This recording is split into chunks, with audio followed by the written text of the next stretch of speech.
মই খুবেই আনন্দিত মৰিয়নি সমষ্টিত পূৰ্বাঞ্চল টাই সাহিত্য সভাৰ অধিৱেশন হ'বলৈ গৈ আছে 27-28-29 ডিচেম্বৰত আৰু দুটামান দিনৰ পিছতে এই অনুষ্ঠান অনুষ্ঠিত হ'ব আমি আশা ৰাখিছোঁ পূৰ্বাঞ্চল টাই সাহিত্য সভা অৰ্থাৎ উত্তৰ পূৰ্বাঞ্চলৰ বিভিন্ন ৰাজ্যত সিঁচৰিত হৈ থকা টাই আহোম লোকৰ বুদ্ধিজীৱীসকল ইয়াৰ লগতে বিভিন্ন শিল্পী ছাত্ৰ ছাত্ৰী বিভিন্ন চিন্তাবিদ সকলোৱে ইয়াতে প্ৰায় একত্ৰিত হ'ব খুব এটা আনন্দময় এটা পৰিৱেশ সৃষ্টি হৈছে এই চেলেঙাট অঞ্চলৰ কাষৰীয়া সমূহ গাঁৱৰ ৰাইজে আৰু কেইটা দিনে ৰাতিয়ে কষ্ট কৰিছে এই অনুষ্ঠানটি সাফল্য মানে ৰূপ দিবলৈ আৰু আমি ইতিমধ্যে বৰ্তমান দামচাও তিলক গগৈ যি সময় ক্ষেত্ৰ এই নামকৰণ কৰা হৈছে চেলেঙাট ষ্টেডিয়ামৰ এই স্থানত ইতিমধ্যে বিভিন্ন নৃত্য গীত মাতৰ ইয়াত অনুশীলন চলি আছে প্ৰস্তুতি ইতিমধ্যে প্ৰায় সম্পূৰ্ণ হ'বলৈ গৈ আছে অসমৰ মাননীয় মুখ্যমন্ত্ৰী ডক্টৰ হেমন্ত বিশ্ব শৰ্মা ডাঙৰীয়াই যথেষ্ট প্ৰকাৰে সহায় কৰিছে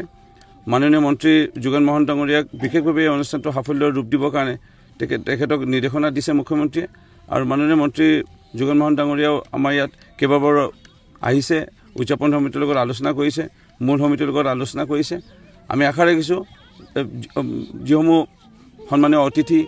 বা আমাৰ টাই আহোম জনগোষ্ঠীৰ বুদ্ধিজীৱী সন্মানীয় লোক আহিব তেওঁলোকক এই চেলেঙাট অঞ্চলৰ মৰিয়নি সমষ্টিৰ সমূহ ৰাইজে মিলি পেলাই আমি তেওঁলোকক আপ্যায়ন কৰিব পাৰিম আদৰ কৰিব পাৰিম এনেধৰণৰ এটা স্মৃতি ৰৈ যোৱাকৈ এই অনুষ্ঠানটো আয়োজন কৰা সকলোৱে এটা প্ৰস্তুতি চলাইছে মই আনন্দিত বিধায়ক হিচাপে মই জড়িত হৈ পাই এই অনুষ্ঠানটো সাফল্যমণ্ডিত কৰিবৰ কাৰণে আৰু মোৰ বিশ্বাস উদযাপন সমিতিয়ে সকলোৱে এই দিনে ৰাতিয়ে কষ্ট নিশ্চয় সফল হ'ব আৰু আপোনালোকৰ মাধ্যমেৰে আমি অনুৰোধ জনাম সমূহ ৰাইজক এই 3 দিনীয়া কাৰ্যসূচীত আমাৰ সংগ দিয়া পৰামৰ্শ দিয়ে মই বিশেষভাৱে আপোনালোকৰ যোগেদি আহ্বান জনাইছোঁ মুখ্যমন্ত্ৰী মহোদয়ে ইতিমধ্যে জনাইছে উদযাপন সমিতি আৰু মূল সমিতিয়ে লগ কৰোঁতে তেখেতে সকলোটো প্ৰকাৰে সহায় কৰিব তেখেতে অহাৰো আগ্ৰহ প্ৰকাশ কৰিছে যদি অন্য চৰকাৰী বিশেষ কাৰ্যসূচী নাথাকে তেখেতে কথা দিছে 3 দিনৰ কাৰ্যসূচীৰ ভিতৰত কোনো এটা দিন হ'লেও তেখেতে আমাক দেখা দিব কিন্তু তেখেতৰ সম্পূৰ্ণ সহযোগিতা আমি পাইছোঁ মুখ্যমন্ত্ৰী নহ'লেও আমাৰ মন্ত্ৰী যোগেন মহন ডাঙৰীয়া আৰু মন্ত্ৰী বিমল বৰা ডাঙৰীয়া কেইজন বিধায়ক তৰংগ গগৈ ডাঙৰীয়া ধৰ্মেশ্বৰ কোঁৱৰ ডাঙৰীয়া সুশান্ত বৰগোহাঁই ডাঙৰীয়া আৰু কেইজন বিধায়কে ইতিমধ্যে ইয়াত অহাটো তেওঁলোকে নিশ্চিত কৰিছে মোৰ বিশ্বাস খুব সুন্দৰ অনুষ্ঠান হ'ব আৰু আপোনালোকৰ সকলোৰে সহযোগিতা আমি লগতে দিয়া পৰামৰ্শ কামনা কৰিছোঁ পূৰ্বাঞ্চল টাই সাহিত্য সভাৰ 41তম দ্বিবাৰ্ষিক অধিৱেশনখনি অহা ইংৰাজী 27-28-29 ডিচেম্বৰত দামচাও তিলক গগৈ ক্ষেত্ৰ চেলেংহাটত যোৰহাট জিলাৰ চেলেংহাটত অনুষ্ঠিত হ'বলৈ গৈ আছে এই অধিৱেশনখনিত অসমৰ বিভিন্ন প্ৰান্তৰ পৰা ইতিমধ্যে আমাৰ লগত ৰাইজে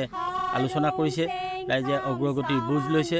আমি এই 3 দিনীয়া অধিৱেশনখনত আমি 27 তাৰিখে খেক বানফি পূজাৰে আমাৰ অনুষ্ঠান আৰম্ভ কৰিম আৰু এই অনুষ্ঠানলৈ অসমৰ বিভিন্ন প্ৰান্তৰ পৰা প্ৰায় 10 সহস্ৰাধিকৰ ওপৰত ৰাইজ গোট খাব সকলো উত্তৰ পূৰ্বাঞ্চলৰ যিসকল টাইমূলীয় জনগোষ্ঠী আছে সকলো জনগোষ্ঠীৰ সহযোগিতাত এই অনুষ্ঠানটো সাফল্যমণ্ডিত হ'বলৈ গৈ আছে আৰু লগতে এই অনুষ্ঠানভাগী সফল সমাপ্তিৰ বাবে অসমৰ মাননীয় মুখ্যমন্ত্ৰী যশস্বী মুখ্যমন্ত্ৰী মাননীয় হিমন্ত বিশ্ব শৰ্মা ডাঙৰীয়াই আমাৰ সকলোৰে লগত পৰামৰ্শৰ আকাৰে আমি তেখেতৰ পৰামৰ্শ বিচাৰি গুৱাহাটীলৈ গ'লোঁ সিদিনা মাননীয় আমাৰ বিধায়ক মহোদয়ে আমাক সাক্ষাতৰ সুবিধা কৰি দিলে দেৰগাঁৱত তেখেতে সেইদিনাও আমাৰ গোটেই অধিৱেশনখনৰ বুজ ল'লে আৰু অধিৱেশনখনিত আমাৰ সাফল্যমণ্ডিত হোৱাৰ বাবে তেখেতে সকলো ধৰণৰ সহায় সহযোগিতা আগবঢ়াইছে এই অধিৱেশনখনত আমাৰ মুখ্য পৰামৰ্শদাতা হিচাপে অসমৰ মাননীয় কেবিনেট মন্ত্ৰী যোগেন মোহন ডাঙৰীয়াক আমি ইয়াত ৰাখিছোঁ আৰু পৰামৰ্শদাতা হিচাপে আমাৰ স্থানীয় মৰিয়নি সমষ্টিৰ সন্মানীয় বিধায়ক শ্ৰীযুত ৰূপজ্যোতি কুৰ্মী ডাঙৰীয়াক আমি পৰামৰ্শদাতা হিচাপে আমি ৰাখিছোঁ। তেখেত সকলো ধৰণৰ আমাৰ লগত আলোচনা কৰি সকলো সমস্যা সমাধানত প্ৰশাসনিকভাৱেই হ'ব যিকোনো বিষয়ত আমাক সহযোগিতা আগবঢ়াইছে। আমি এই আপাহতে অসমৰ সকলো জনসাধাৰণক আমি অতি শ্ৰদ্ধাৰে এই অধিৱেশনখনিলৈ নিমন্ত্ৰণ জনালোঁ আৰু আপোনালোক সকলোৰে সহযোগিতাত আমাৰ অধিৱেশনখনিৰ সফল সমাপ্তি কামনা কৰিলোঁ।